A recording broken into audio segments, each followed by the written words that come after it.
Hi friends, Vishnu Vishal, Aishwarya Lakshmi ప్రధాన పాత్రలు పోషించిన గట్ట కుస్తీ 2 తెలుగులో మట్టి కుస్తీ అని రిలీజ్ చేశారు. First part. సెకండ్ పార్ట్ మాత్రం తెలుగు డబ్బింగ్ చేయలేదు. ఈ సినిమా తమిళ్లో రిలీజ్ అయింది. ఈ సినిమా ఎలా ఉందో చూద్దాం.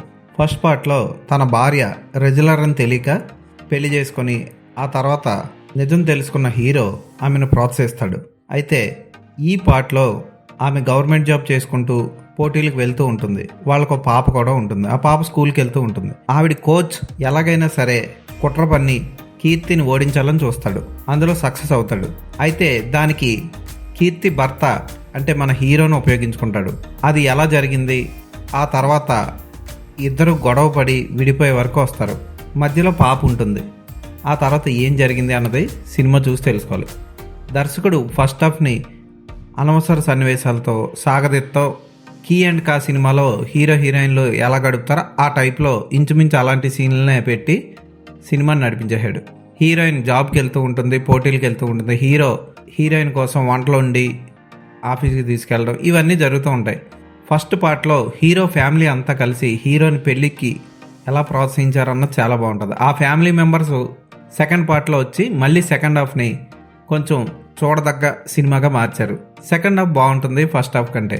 సెకండ్ హాఫ్లో తండ్రి కూతుర్ల మధ్య సన్నివేశాలు, అలాగే కేవలం తమిళ్లోనే తీయగలిగే స్కూల్ టీచర్ కామెడీలు ఉంటాయి. అంటే తమిళ సినిమాల్లోనే ఉంటాయి ఆ టైప్ స్కూల్ టీచర్లు. అలాంటి కామెడీ ఒకటి ఉంటుంది ఈ సినిమాలో కూడా. ఆ టీచర్ చూడడానికి బాగానే ఉంటుంది, అయితే టీచర్లా ప్రవర్తించదు. కానీ ఇది సినిమా కనుక మనం వదిలేయచ్చు. కరుణాస్ హీరోతో పాటు లాయర్ ఉంటాడు, అతను వీళ్ళందరూ కూడా బాగా యాక్ట్ చేశారు. కరుణాస్తో ఓ కామెడీ సీన్ గట్టిగా భలే నవ్వు తెప్పిస్తుంది. చాలా బాగా పండింది ఆ సీన్. తన భార్యకి ఇంగ్లీష్ రాదనుకుంటాడు, హిందీ రాదనుకుంటాడు, ఆవిడ ఏం చదువుకోలేదు అనుకుంటాడు. అయితే ఎలక్షన్లో గెలిచిన తర్వాత ఆఫీస్కి వెళ్ళే సీన్ ఉంటుంది, ఫస్ట్ రోజు సీను. అది బాగా తీశారు. అలాగే దర్శకుడు రొమాంటిక్గా క్లైమాక్స్ ఫైట్ని డిజైన్ చేసిన విధానం ఆకట్టుకుంటుంది. అది చూసి ఫీల్ అవ్వాల్సిందే. విష్ణు విశాల్ నటన అదిరిపోయింది. తండ్రిగా ఇంట్లో వంట చేసుకుంటూ భార్యను ప్రోత్సహించే మంచి వ్యక్తిగా చాలా బాగా చేశాడు. క్లైమాక్స్లో అతని నటన బాగుంటుంది, ఆకట్టుకుంటుంది. అలాగే ఐశ్వర్య లక్ష్మి కూడా తన పాత్రకు న్యాయం చేసింది. ఇలాంటి భార్య ఉండాలరా అన్న రేంజ్లో కరెక్ట్గా ఉంటుంది. ఆమె అందంతో పాటు యాక్టింగ్తో యాక్షన్తో అదరగొట్టింది. వాళ్ళిద్దరు పాపగా నటించిన అమ్మాయి కూడా చాలా క్యూట్గా నటించింది. ఈ పాపను మనం తేరీ హిందీ రీమేక్ బేబీ జాన్లో చూసాం. చాలా క్యూట్గా ఉంటుంది ఆ పాప. ఆ పాప చాలా బాగా చేసింది. స్పెషల్ అపీరెన్స్లో రమ్యకృష్ణ నటించిన 2-3 సీన్లు కూడా ఆకట్టుకుంటాయి. యోగిబాబు క్లైమాక్స్లో వస్తాడు, పర్వాలేదు అనిపిస్తాడు. కరుణాస్తో పాటు లాయర్ పాత్రలో నటించిన వ్యక్తి కూడా ఆకట్టుకున్నాడు. కరుణాకరాన్ని మాత్రం సరిగ్గా వాడుకోలేపాడు దర్శకుడు. యాక్షన్ డైరెక్టర్ని అభినందించాలి. క్లైమాక్స్ ఫైట్ని సూపర్గా తీశాడు. అలాగే బార్లో జరిగే ఫైట్ కూడా ఆకట్టుకుంటుంది. ఈ సినిమాకి పెద్ద మైనస్ ఏదైనా ఉందంటే మ్యూజిక్. ఒక్క పాట కూడా ఆకట్టుకోదు. ఉన్న 2-3 పాటల్లో కూతురుతో వచ్చే సాంగ్ కొంచెం పర్వాలేదు.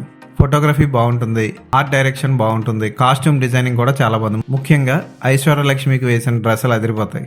అసభ్యకరంగా లేకుండా పర్వాలేదు అనిపించేలా నీట్గానే తీశారు. ఫ్యామిలీతో చూడొచ్చు. కొన్ని కామెడీ సీన్లు మనం ముందుగానే ఎక్స్పెక్ట్ చేయొచ్చు, తర్వాత ఇది జరుగుతుంది అని. ఉదాహరణకి మునీష్ కాంత్ హీరో ఇంట్లో డైవర్స్ తీసుకునే ముందు డ్యాన్స్ ప్రోగ్రామ్ ఒకటి పెడతాడు. ఆ సీన్ మనం ముందే ఎక్స్పెక్ట్ చేయొచ్చు అక్కడ ఏం జరుగుతుందో. సో అక్కడక్కడ మెచ్చుకోదగ్గ సన్నివేశాలతో ఈ సినిమా పర్వాలేదు అనిపిస్తుంది. ఈ సినిమాలో కుస్తీ తక్కువ, గొడవలు ఎక్కువ. బాగానే తీశారు ఈ సినిమాని. మునీష్ కాంత్ కూడా బాగానే యాక్ట్ చేశాడు. అందరూ తమ పాత్రలకు న్యాయం చేశారని చెప్పొచ్చు. పార్ట్ 3 కూడా ఉంటుంది అన్నట్టు క్లైమాక్స్లో మళ్ళీ ఒక 2 కొత్త క్యారెక్టర్లని రిలీజ్ చేశారు. అవి కూడా బాగుంటాయి. ఈ సినిమాకి నేను ఇచ్చే రేటింగ్ 2.5/5.